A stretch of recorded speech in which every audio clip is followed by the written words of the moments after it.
Subscribe to Avadhana Saraswati Peetham YouTube channel.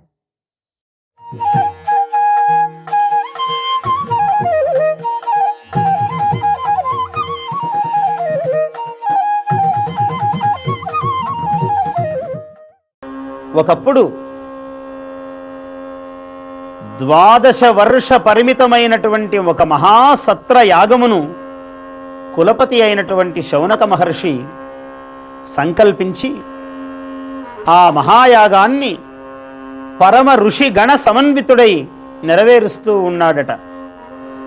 ప్రాతకాలము నుంచి మాధ్యాహ్నికము దాకా ఈ యాగము నడచిన పిమ్మట సాయంకాలములందు ఏం చేయాలి అని ఆలోచిస్తూ ఉన్నారు. సాయం సంధ్యానంతరము ఏ పుణ్య గాథాశ్రవణము వలన, ఏ పుణ్యకార్య సమాచరణము వలన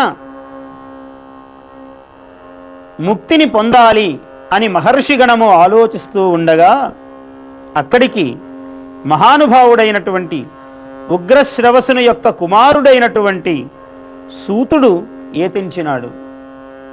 ఆ సూత మహాముని వచ్చి అన్నాడు,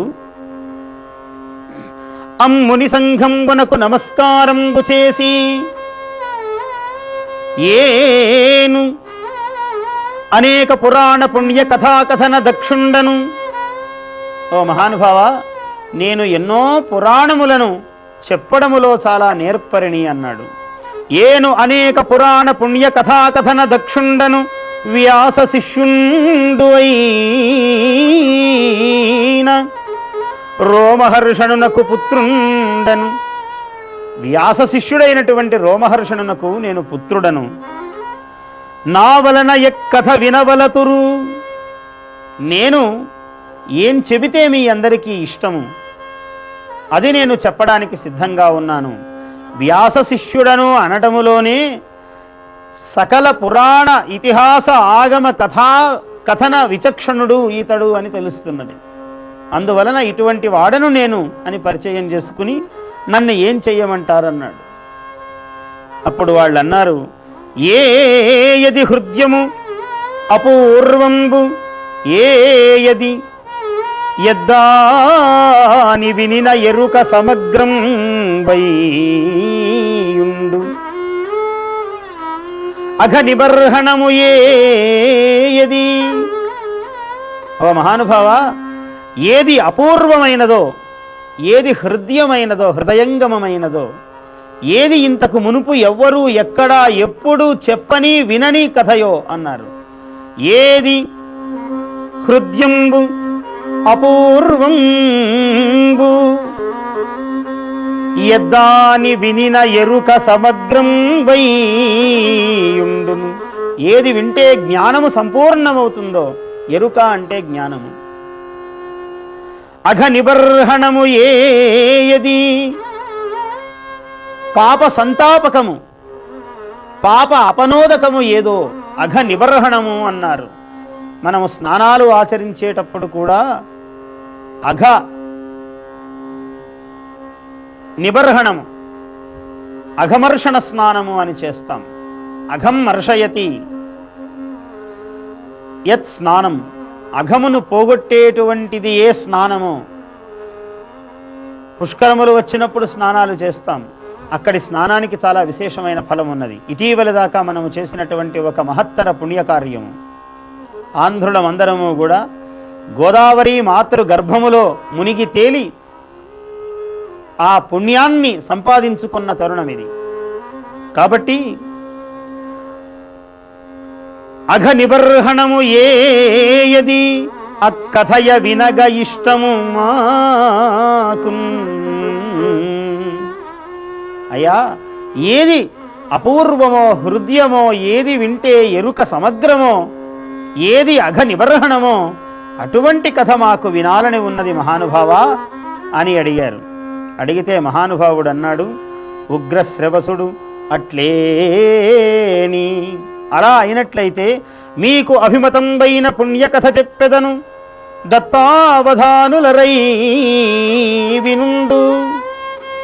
అవధానముతో వినమన్నాడు, సావధానముగా వినమన్నాడు. అవధానం అంటే చిత్తైకాగ్ర్యం అవధానము, చిత్తము యొక్క ఏకాగ్రతయే అవధానము. ఏ అంశము ఉద్దిష్టమై ఉన్నదో, ఏది ప్రాప్యమై ఉన్నదో, ఏది గమ్యమై ఉన్నదో, ఏది రమ్యమై ఉన్నదో దాని యందు మనస్సును నిలపటమే అవధానము. అందుకని దత్తావధానులరై వినుండు అని శౌనకాది మహామునులకు ఇట్లని చెప్పదొడగే.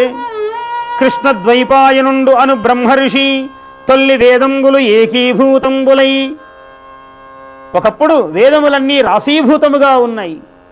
అలాంటి వేదములలో ఏర్పడకున్న అక్కడ వివిక్తత లేక ఉన్నటువంటి దశలో అని అర్థము. ఇది అని ఎరుగరాకున్న దశలో ఋగ్యజుస్సామాధర్వంబులుగా విభాగించి, ఇది ఋగ్వేదము, ఇది యజుర్వేదము, ఇది సామవేదము, ఇది ఆథర్వము అని 4 విధములుగా విభజించి తన శిష్యులైన పైల వైశంపాయన సుమంతు జైమినులను పంచి, పైలుడు, వైశంపాయనుడు, సుమంతుడు, జైమిని ఇటువంటి మహర్షులను ఒక్కొక్క వేదమునకు ఒక్కొక్కరిని నియమించి ప్రచారార్థము క్రమంబున చతుర్వేద సూత్రంబుల జయించి వేదవ్యాసుండై నిజ తపో మహత్వంబునం చేసి. తొల్లి కృష్ణద్వైపాయనుడు అన్నాడు. మొదట ఆయన కృష్ణద్వైపాయనుడు, తర్వాత వేదవ్యాసుండై అన్నాడు. వేదములను విభజించటము వలన ఆయన వేదవ్యాసుడయ్యాడు. నిజ తపో మహత్వంబునం చేసి బ్రహ్మచేత అనుజ్ఞాతుండై, బ్రహ్మదేవుని యొక్క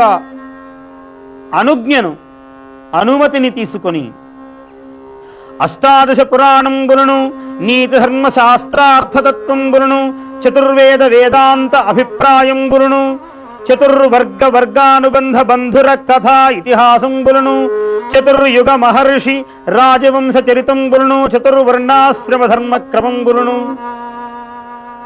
చతుర్యుగ 4 యుగముల యొక్క స్వరూపములను, పరుషుల యొక్క స్వరూపములను, కాలము యొక్క స్వరూపమును, చతుర్వర్గముల యొక్క స్వరూపములు. చతుర్వర్గములు అంటే చతుర్పురుషార్థములు. చతుర్వర్గములు అంటే ధర్మ అర్థ కామ మోక్షములు. చతుర్వర్గ వర్గానుబంధ బంధుర కథా ఇతిహాసంబులను, రాజవంశ చరితంబులను, చతుర్వర్ణ ఆశ్రమ ధర్మంబులను, చతుర్ముఖ ప్రముఖ నిఖిల సురముని గణ పూజితుండు అయిన శ్రీకృష్ణుడు. అటువంటి శ్రీకృష్ణుని మహాత్మ్యమును, పాండవాది భారత వీరుల మహాగుణములను తన విమల జ్ఞానమయంబైన వాగ్దర్పణంబునన్ అన్నాడు. ఎంత అద్భుతమైన ఉదాహరణము, ఉపమానము చెప్పాడో చూడండి. వాగ్దర్పణంబున, ఆయన యొక్క వాక్కు అనే దర్పణమున, అద్దమున తేటబడేటట్లుగా, అంటే ఆయన యొక్క వాక్కు అద్దము వలె ప్రస్ఫుటముగా విశదముగా ఉన్నది. అటువంటి వాక్కుతో మహాసరస్వతి దివ్యానుగ్రహముతో ప్రవచిస్తూ ఉన్నాడయ్యా. ఆ మహానుభావుడు చెప్పినటువంటి కథను, ఆ మహాభారత కథను నేను సంగ్రహముగా మీకు చెబుతాను అని సూతుడు శౌనకాది మహామునులను చూచి ఈ కథను చెబుతూ ఉన్నాడు. ఇంకా దీని యొక్క ఘనత ఎటువంటిది, ఎయ్యది హృద్యము, అపూర్వము, అనవద్యము, విన్నంతనే ఎరుక సమగ్రము, అఘనిబర్హణము ఏదో అది చెప్పమని అడిగారు. ఇటువంటిది ఇన్ని విశేషణములకు ఆలవాలమైనటువంటి మహనీయమైనది భారత కథ అని ఎన్నుకొన్నాడు. వ్యాసప్రోక్తమైనటువంటి దానిని నేను మీకు చెబుతున్నాను అన్నాడు. ఏమిటి దాని ఘనత అంటే చెబుతున్నాడు. ఆయురర్థులకు దీర్ఘాయురవాప్తియు, ఆయుస్సు కోరే వాళ్లకు దీర్ఘాయువు. మొట్టమొదటిది ఆయుస్సు అని చెబుతున్నాడు. ఎందుకంటే మానవునికి ఆయుస్సు ఉంటేనే ఏ భోగమైనా, ఏ యోగమైనా, ఏ అదృష్టమైనా, ఏ రాజ్యమైనా. కాబట్టి మొట్టమొదటిది ఆయువు. ఆయురర్థులకు దీర్ఘాయురవాప్తియు, అర్థార్థులకు విపులార్థములను. అర్థము అంటే ధనము, అర్థము అంటే ప్రయోజనము. అవి కోరేటువంటి వారికి అవి. ధర్మార్థులకు నిత్య ధర్మ సంప్రాప్తియు, ధర్మము కోరేటువంటి వారికి నిత్య ధర్మ సంప్రాప్తి. వినయార్థులకు మహా వినయమతియు, పుత్రార్థులకు బహుపుత్ర సమృద్ధియు, సంపదర్థులకు ఇష్ట సంపదలును. ఎంత చిన్న మాటలో కూడా ఒక రహస్యం చెబుతున్నాడు. ఇష్టార్థులకు ఇష్ట సంపదలు అన్నాడు. అన్ని సంపదలు అందరికీ ఇష్టము కావు. సంపదలు అనేక విధములు, ఏవి ఇష్టమో మీకు అవి లభించేటట్లుగా అన్నాడు. కావించునెప్పుడు భావించి వినుచుండు వారికి మహాభారతంబు. మహాభారతము వింటే ఆయుస్సు, అర్థము, ధర్మము, వినయము, పుత్ర సమృద్ధి, సంపద వృద్ధి ఇవన్నీ కలుగుతాయని చెబుతున్నాడు. భక్తియుక్తులైన భాగవతులకు శ్రీవల్లభుండు భక్తవత్సలుండు భవభయంబులెల్లబాచి ఇష్టార్థ సంసిద్ధి కరుణతోడ చేయున్ అట్లు. భగవంతుడైన శ్రీ మహావిష్ణువు, శ్రీకృష్ణ పరమాత్మ, శ్రీవల్లభుడు, భక్తవత్సలుడు ఎవరైతే భారతమును ఇటువంటి ఏవం గుణ విశేషణ విశిష్టమైనటువంటి భారతమును వింటారో అటువంటి వారికి ఇవన్నీ సిద్ధించేటట్లు చేస్తున్నాడయ్యా శ్రీవల్లభుడు అన్నాడు. అని ఆ ఆది పర్వమును 18 పర్వాత్మకమైనటువంటి మహాభారతములో మొట్టమొదటిది ఆధారభూతమైనటువంటి ఆది పర్వమును, అందులోని కథాఘట్ట విశేషములను అభివర్ణిస్తూ ఉన్నాడు.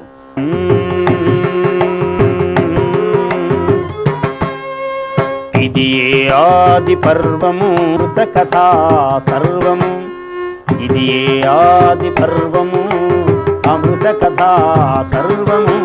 పౌష్యోదంకం మాహాత్మ్యము భృగువంశపు సంకీర్తనం, పౌష్యోదంకం మాహాత్మ్యము భృగువంశపు సంకీర్తనం. నాగగరుడ సంజననము సాగర వైభవ మథనము, ఇది ఆది పర్వము అమృత కథా సర్వము. ఒక్కొక్క విశేషము ఇందులో ఏమేమి కథాభాగాలు వస్తున్నాయో వివరిస్తున్నాడు. ఆస్తికముని అద్భుత చరితం, మహర్షుల చరిత్రలు వింటేనే పాపములు పోతాయి. ఆస్తికముని అద్భుత చరితం జనమే జయ, ఆస్తికముని అద్భుత చరితం జనమే జయు అహియాగము. శ్రీ భారత శ్రవణ సత్ఫలము తత్కర్తృక వ్యాస జననము, ఏ ఆది పర్వము అమృత కథా సర్వము.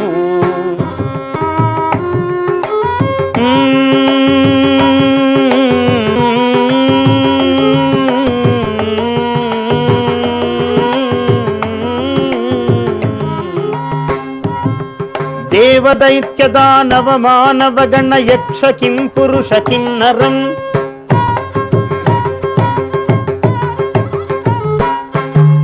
దేవదైత్య దానవ మానవ గణ యక్ష కిం పురుష కిన్నరం ఏతజ్జన్మ సవిస్తరం. అందరు మహాత్ముల యొక్క దేవయోనుల యొక్క జననము. యయాతి చరితం భారత వంశం, యయాతి చరితం భారత వంశం గంగా శంతను సమాగమం. వసు సంభవము స్వర్గగమనము గాంగేయ సంజననము.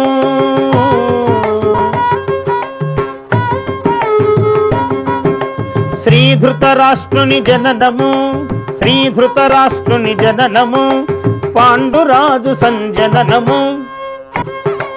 ఆధ్యాత్మిక అర్థంలో మన వాళ్ళు చాలా గొప్పగా ప్రపంచించినారు, ప్రవచించినారు. ఎవరయ్యా ధృతరాష్ట్రుడు? ధృతం రాష్ట్రం ఏన సహా, ఎవని చేత ఈ రాష్ట్రం అంటే శరీరము ధరింపబడినదో వాడు ధృతరాష్ట్రుడు అన్నాడు. భారతంలో కనిపించే కన్నులు లేనటువంటి జాత్యంధుడైనటువంటి ధృతరాష్ట్రుడే కాదు, మనమందరము కూడా ధృతరాష్ట్రులమే. శ్రీధృతరాష్ట్రుని జననము పాండురాజు సంజననము, పాండవ కౌరవ భవ్య జననము విద్యాబుద్ధి విలాసము.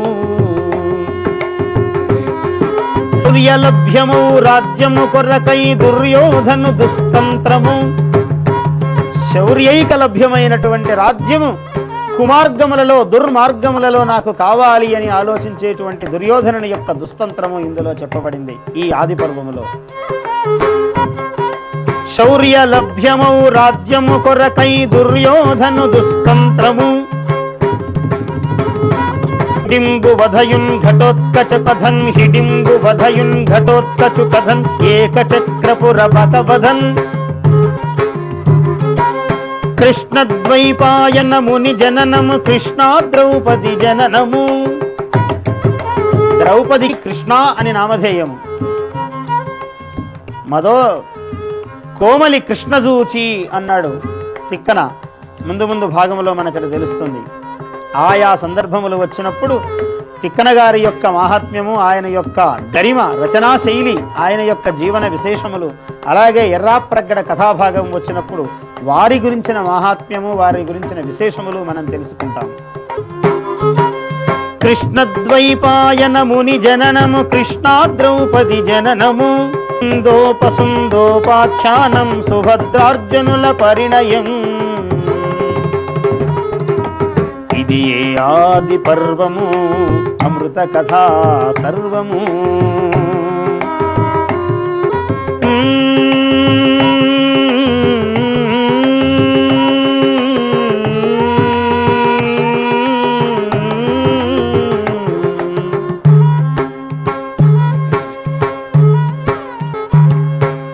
దేవదత్త శంఖధ్వని లాభం. అర్జునునికి దేవదత్తము లభించినటువంటి విధానము ఇది ఇంటేనే పుణ్యము, సకల కార్య జయము. మనము ఏ పనికి వెళుతూ ఉన్నప్పుడు కూడా ఉదయము వేళలో మీరు గనక ఈ మహాభారతాన్ని శ్రవణము చేసి మీరు ఏ కార్యానికి వెళ్ళినా సర్వ జయములు మీరు పొందుతారు, సర్వ కార్యముల యందు ఫలసిద్ధిని మీరు పొందుతారు. దేవదత్త శంఖధ్వని లాభం ఖాండవన ఘన దహనము భుజంగ మోక్షణమీక్షణము మందపాలాఖ్యానము 9984 శ్లోకముల ఈ ఆది పరములో 9984 శ్లోకాలున్నాయట. అది ఏమి దివ్య సంఖ్యయో వ్యాసుల వారి నిర్ణయం. అవి మనకు ముందు ముందు వెళ్ళగా తెలుస్తాయి. ఇవన్నీ సాహిత్య మర్మములు, సహజముగా తెలిసేవి సాహిత్య విషయాలు. ఇవి ఆధ్యాత్మిక సాహిత్య మర్మములు. 9984 శ్లోకముల భృత కవితా కథా ఘట్టముల అమృత పర్వ విన్యాసముల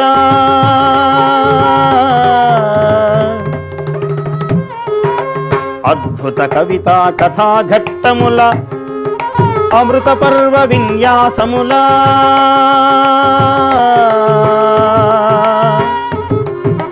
సుందర సుందర పర్వ శిఖరము సుందర సుందర పర్వ శిఖరము మంజుల కవితా ముఖరము సుందర సుందర పర్వ శిఖరము మంజుల కవితా ముఖరము శ్రద్ధా భక్తులు కలిగిన శ్రోతలకిది గత సుఖరము శ్రద్ధా భక్తులు కలిగిన శ్రోతలకిది గత సుఖదము సుఖరము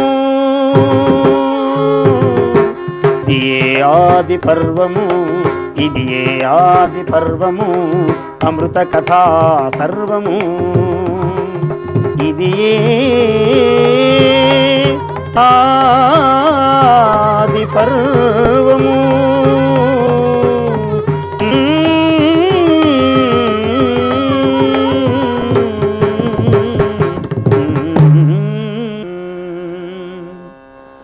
ఆది పర్వములో ఉండే అద్భుతమైన విశేషాలనన్నింటినీ ఒకచోట గుదిగృచ్చి మనకు వ్యాసభగవానుడు ఏ విధంగా సూత్రప్రాయముగా అల్పాక్షరం అసందిగ్ధం సారవద్ విశ్వతోముఖం అన్నాడు. సూత్రం అంటే సంక్షిప్తీకరించి విపులముగా వ్యాసముగా ఉన్నటువంటి విషయాలను ఏకత్రితము చేసి సూక్ష్మముగా ఒక చోట గుదిగృచ్చి ఒక హారము వలె ఒక మాల వలె అందించటం.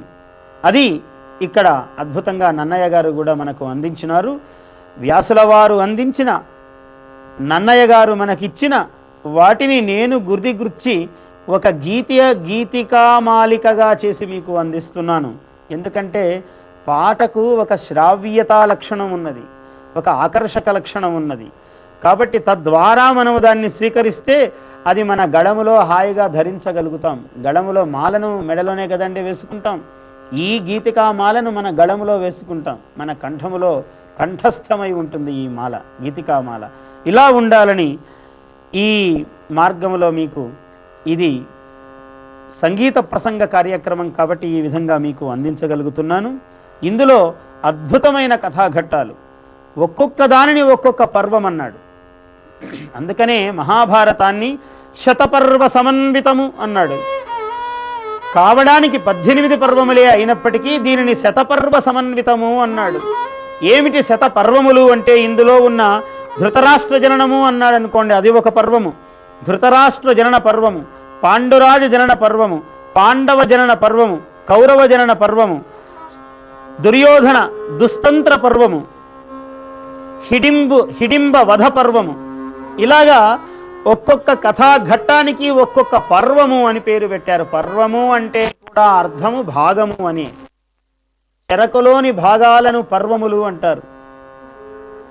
అలాగే మహాభారతములోని ఒక్కొక్క విభాగాన్ని కూడా పర్వము. పర్వము అంటే అర్థం ఏమిటయ్యా అంటే, పర్వము యొక్క లక్షణం ఏమిటి? ఆనందమును కలిగించటమే పర్వము యొక్క లక్షణం. ఇవాళ పర్వమండి అంటారు.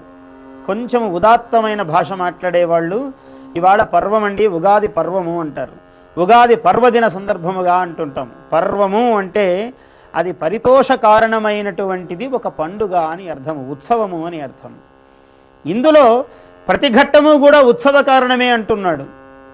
అంటే ఈ ఘట్టము వినటము వలన పాపము తొలగి పుణ్యము సంక్రమించి మానవుడు ఒక ఉదాత్తమైన జయ లాభ కార్యోన్ముఖుడవుతూ ఉన్నాడంటున్నాడు. అందువల్ల దీనికి పర్వము అని పేరు పెట్టారు. ఇటువంటి పర్వము కాబట్టి ఇది సర్వజనావళికి ఆనందాన్ని కలిగించేటువంటిది ఈ మహాభారతము. అందుకని ప్రతి ఒక్క ఘట్టమునకు ఒక పర్వము అని నామధేయం చేశాడు. కాబట్టి శతపర్వ సమన్వితము అన్నాడు దీనిని. ఇన్ని పర్వములను ప్రతి పర్వ రసోదయముగా, ఏ పర్వమునకు ఆ పర్వము సముదాత్తముగా ఉండేటట్లుగా అద్భుతమైన కథాభాగములను మనకు అందిస్తూ వ్యాసమహర్షి అందుకే జగద్ధితంబుగన్ అన్నాడు. వ్యాసమహర్షి జగదనుగ్రహ చిత్తుడై ఆయన అందిస్తే జగద్ధితముగా నన్నయ మహాకవి మహర్షి ఆంధ్ర భాషలో దీన్ని అనువదించినాడు. దానిని మనము ఈ 18 పర్వముల మహాభారతాన్ని భారతీ నామధేయముతో మనము వింటున్నాం. మీ అందరికీ జయోస్తు.